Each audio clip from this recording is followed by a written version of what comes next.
আজ সকালটা শুরু করলাম প্রকৃতি দেখতে দেখতে। আমার শীতের সময়ের যে কোনো সবজি এরকম গাছপালা দেখতে অনেক ভালো লাগে। আর আমি গ্রামে গেলে খুব ভোর ভোর ঘুম থেকে উঠেই একদম বাসার বাইরে বের হয়ে যাই এই গাছপালাগুলো দেখতে। আর শীতের সময় তো ধান থাকবে, এইটা স্বাভাবিক, এইটা ঐতিহ্য বলা যায়। হ্যালো এভরিওয়ান, আসসালামু আলাইকুম, welcome to মুমস kitchen and blog. সকাল সকাল এইটা নানাবাড়ির লাস্ট দিন ছিল। ঘুম থেকে উঠে একদম বাসা থেকে বের হয়ে গেছিলাম সিম গাছগুলো দেখতে। আরও অনেক সবজি ছিল কিন্তু সেইটা ওরকমভাবে দেখার সুযোগ হয় নাই। তারপরে দেখলাম ধান দিয়ে দিছে, সেইটা দেখে তারপরে আসলাম সকালবেলা। আবার আম্মু আসছে, এটা শুনে কে যেন রস দিয়ে গেছে, সেইটা চুলায় জাল হইতেছে। এইটা দেখতে দেখতে দেখতেছি যে সাকি কয়টা কুকুরের বাচ্চা হয়েছে, সেইগুলোর নিয়ে যে কি পরিমাণে দুষ্টামি ও করতে পারে ভাবার বাহিরে।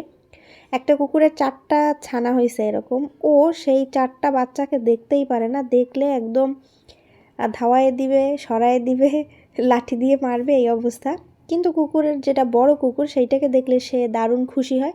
আর ছোটোগুলোকে এরকম প্যাঙ্গুইনের মতো করে সে একদম বাড়ি থেকে বের করে দিবে। আর ও হচ্ছে এমনই মানুষ, আমার নানি এবার পরে এই বাড়িটার পুরো দায়িত্বটা সে একাই মাথায় নিয়ে নিছে। সকালবেলা ঘুম থেকে উঠে বাসা থেকে বের হয়ে যায়, আর একদম যতক্ষণ না পর্যন্ত রাত হবে অতক্ষণ পর্যন্ত সে বাহিরে সারাদিন থাকতে পারবে। আর বাড়িতে যেহেতু ও ছাড়া আর সেরকম কোনো ছোট বাচ্চা নাই, তাই সবার কোলে কোলে থাকা একটা ওর অভ্যাস হয়ে গেছে। আর এখন যেহেতু সে একটু গুটি গুটি পায়ে হাঁটতে পারে, তাই সবার কোলে উঠতেও চায় না, একটু হাঁটতেই বেশি স্বাচ্ছন্দ্য বোধ করে।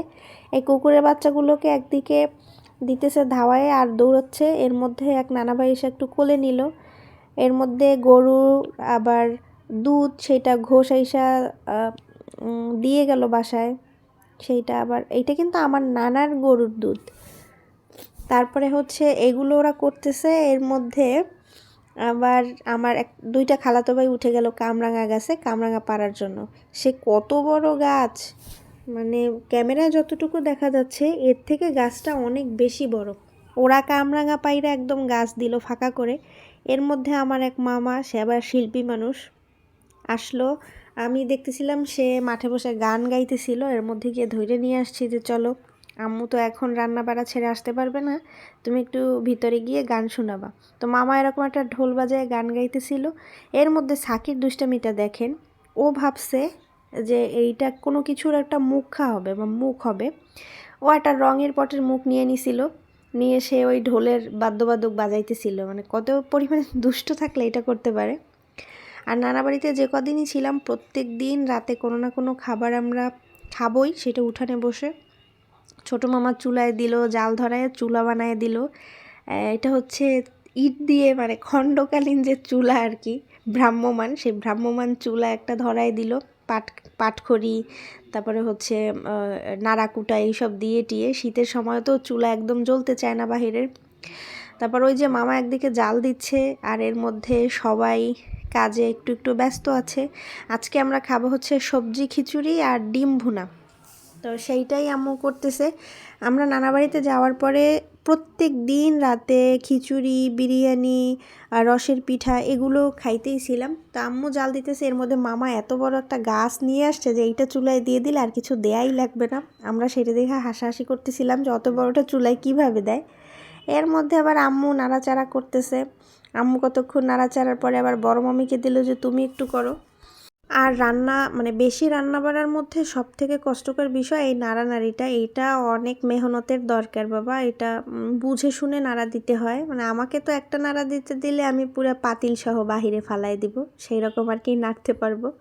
তো আজকে যেহেতু সবজি খিচুড়ি, এই যে চাল ডাল একটু ফুটে ওঠার পরে আম্মু ফুলকপি, পেঁয়াজকলি, মিষ্টি কুমড়া, নতুন আলু, সিম, টমেটো, আরও কী কী সবজি মানে বাসায় যা ছিল, গাজর, এগুলো সবই দিয়ে দিছে। এইটা খেতে দারুণ ছিল। চলুন এবার দুইটা গান শুনায় নিয়ে আসি। না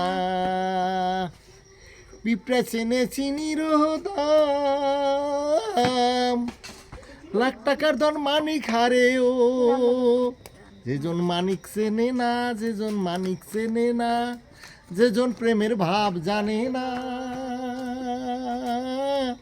তার সাথে নাইলে না দে না, খাঁটি সোনা সাইরা যে নেয় নকল সোনা, যেজন সোনা চেনে না। ওকে ওকে ওকে।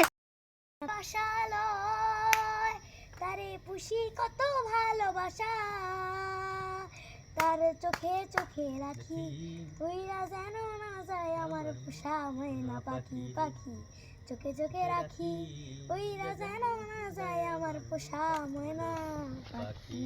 থ্যাংক ইউ, অনেক সুন্দর। এই রান্নাবাড়া আর গান বাজনার মধ্যে ছোট মামা আবার গিয়ে ভেসালের কতগুলো মাছ নিয়ে আসছে। এখন তো এই মাছ নিয়ে দক্ষযজ্ঞ চলবে। আজ এ পর্যন্তই। Thanks for watching. আল্লাহ হাফেজ।